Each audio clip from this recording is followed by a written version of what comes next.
The biggest stochastic mistake. Hi, it's Charlie giving you today's video. So what we're going to do in today's video is look at a commonly used indicator such as the stochastic. And don't get me wrong, before I go through some of the mistakes that traders make with using an indicator like this, there's plenty of good ways of using the stochastic indicator like any other. But what I'm going to do is point out where a lot of traders get it wrong. And the where a lot of traders get it wrong is they purely look at it as an oversold and an overbought indicator. So when the indicator gets stretched and or goes overbought, they start selling. Now that all looks, and you look at this and you think, oh yeah, that's fine, because look up here, because what happens is our eye gravitates to the points when, oh yeah, look it, and where the indicator rolled over, obviously here as well, and price obviously rolled over, and oh yeah, but look, every time, you'll hear people use that language, yeah, every time it gets overbought, it does come off. That's not actually true, because when the stochastic got overbought here, well, price went a lot higher before doing only a minimal pullback. And bearing in mind, most traders don't use stops. 70 to 80% of retail traders don't use stops. So they're just hoping that price is going to pull back, and then they'll make a discretionary decision on when to exit.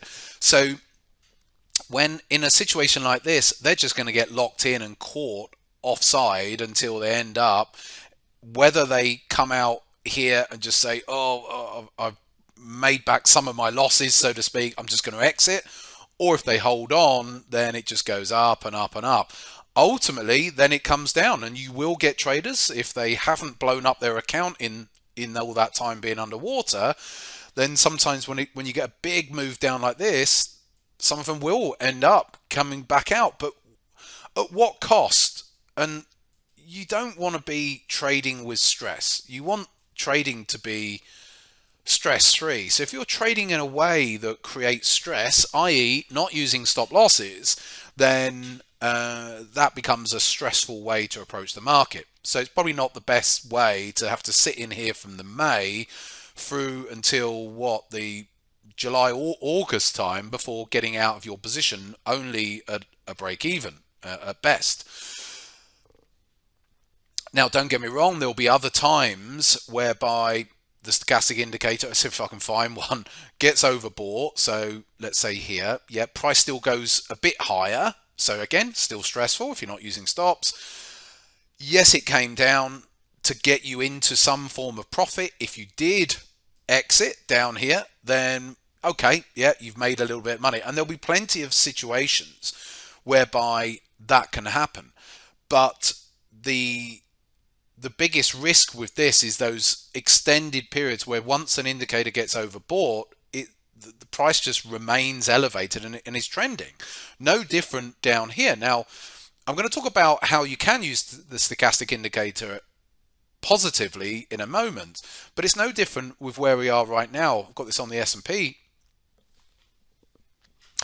The indicator, let's say, again, someone will look at this chart and say, well, look, it got overbought over here. Look how much money you'd have made here.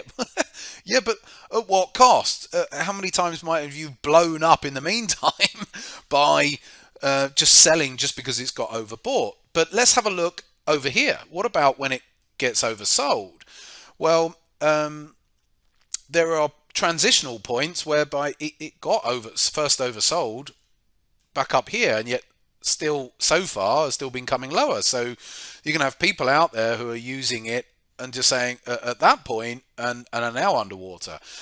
Now, I know that there'll be people saying, hold on a second here, Charlie, you've got to wait for the stochastic indicator to turn back up through 20. Yes, but that then gets you in at and that can be a more conservative approach, but it can also, and I think it's probably the right approach, but of course that gets people in later. So I'm just commenting on what I know people do. So once they steer stochastic down there, they're like, oh, right, it's oversold, right, better buy it. And now, with this situation here, this is more right than every time trying to sell up here, even though you might say, well, yeah, but these occasions, it got up here and it price did come off. Yeah, but what about when it got up here and it didn't really come off much at all? You got lucky if you decided to come out early there, because otherwise you'd have just gone further underwater. And likewise over here, we still went higher before eventually coming over. So the right approach to using something like this, an overbought, oversold indicator, you can use stochastic, you can use others like an RSI as well, is to determine the trend and say, okay, the trend overall is to the upside. So I'm going to ignore all situations where a market is overbought, because yes, some of these will create pullbacks, but it's very difficult to wrap a stop loss around that sort of thing, and more often than not, certainly if you're not using stops, you're in a whole world of trouble. So trying to catch an overbought situation within a upwards trending market is more of a fool's errand. So what you actually want to do is look for the periods when the stochastic gets oversold, and quite rightly when the stochastic moves back above 20. So the oversold condition is below 20. Let it come back up above. At least it puts you in a good stead there, and then you've got to use risk management. You've got to put a stop loss in. And so yes, by the time it moves up, you're getting a bit late. But you can just do it when the stochastic goes below the 20, of course.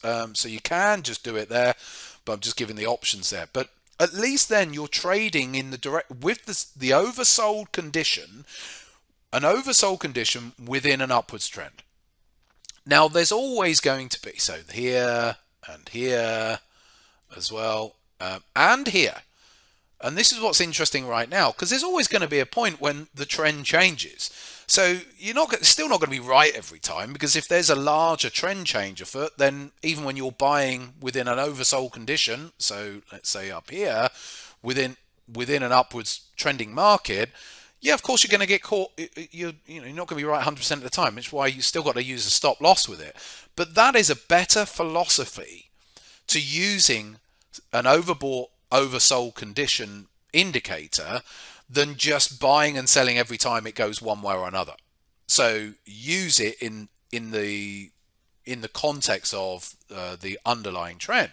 So if the S&P was to carry on trending down, what do you really want to be doing? Well, let's just move this back a bit. Turn that off. So if price carries on coming down and then moves up, what you actually would then want to be doing, because the trend has changed, it started to change because we've started technically taking out prior lows.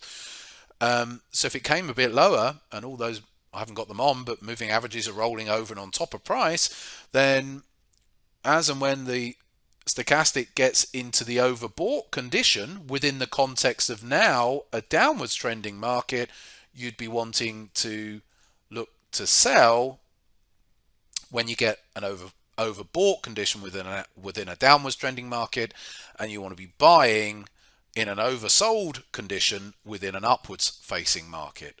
And don't try and catch the bottom, so to speak. Ignore that. Leave that to all the people out there who don't use stop losses and just start buying and get themselves in a whole heap of trouble there, and just have a process for it. That is an easy process to use an overbought, oversold indicator, rather than just constantly using every time it goes overbought or oversold.